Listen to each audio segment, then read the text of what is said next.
Je m'appelle Mathilde Beckmer, je suis généticienne et phétopathologiste au CHU d'Orléans.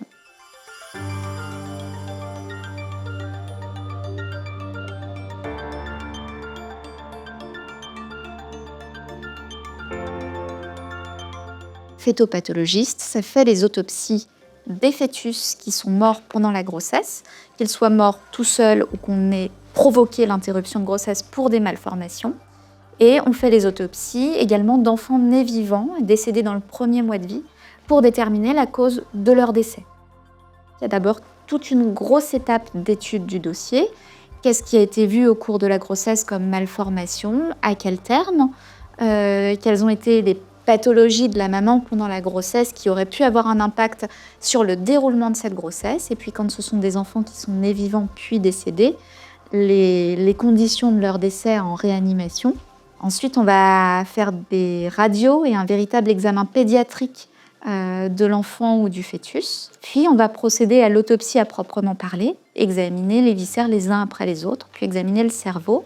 Et on finira par un examen du placenta quand c'est un enfant qui est décédé in utero, puisque le placenta, c'est véritablement la boîte noire de la grossesse qui va nous expliquer tout ce qui s'est passé au cours de la grossesse.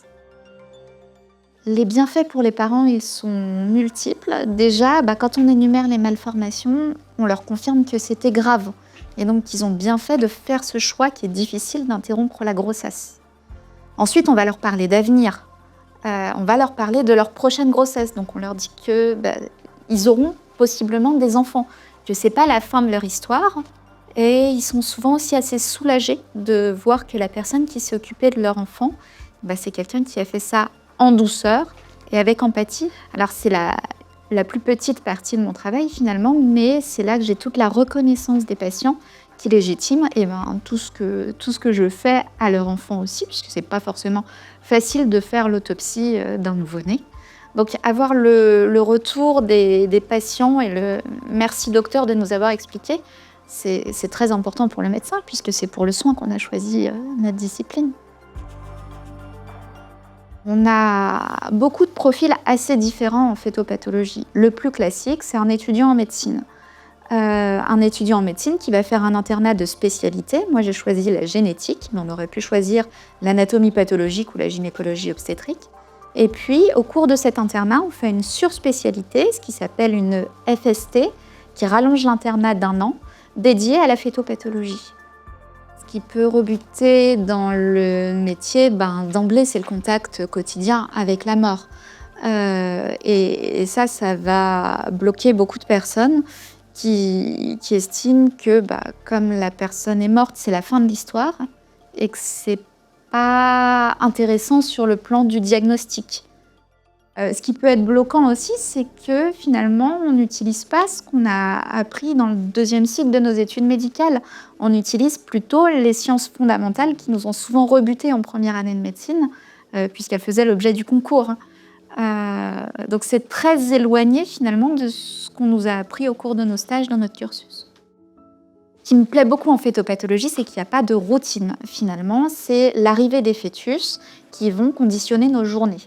Donc en général, moi j'aime bien commencer le matin par l'autopsie et puis avoir l'après-midi plus du temps d'analyse de dossier, d'examen au microscope aussi pour l'enseignement des étudiants. Et puis tous les lundis matins, j'ai des consultations où je reçois des patients qui ont perdu un enfant et pour lesquels on va avancer. Alors les nouvelles technologies, elles vont modifier le développement du métier et ça, je l'ai déjà constaté tout au cours de mon internat avec le développement des techniques de génétique qui font qu'aujourd'hui, de plus en plus souvent, on fait le diagnostic causal finalement des malformations du fœtus au cours de la grossesse. Et là, les questions qu'on va nous poser derrière sont différentes. Le généticien va nous demander si, sur le diagnostic qu'il a fait, les malformations qui ne peuvent pas encore être vues à l'échographie parce que le fœtus est trop jeune, peuvent s'intégrer dans cette pathologie, ou s'il faut chercher autre chose.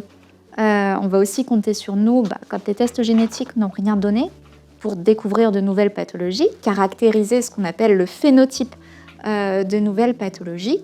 Il se développe également l'IRM post-mortem. Donc on en est encore au stade de la recherche, mais on peut faire ce qu'on appelle des autopsies virtuelles.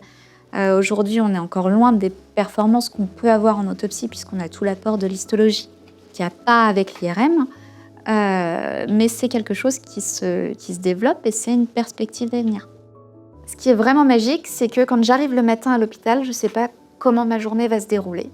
Et puis, ce qui est vraiment très excitant finalement, c'est de voir sur des fœtus qui sont interrompus de plus en plus tôt, qui sont de plus en plus petits, avec des questions très pointues qu'on nous pose, qu'on est capable de faire techniquement. Disséquer un cœur qui est tout petit, qui ne fait même pas 1 gramme par exemple, pour voir une malformation dessus, ça aujourd'hui on sait le faire. Et c'est très satisfaisant sur le plan technique. Et puis faire un diagnostic, c'est toujours très agréable aussi sur le plan intellectuel. Avec en plus les remerciements des parents derrière, ça en fait une spécialité qui est magique.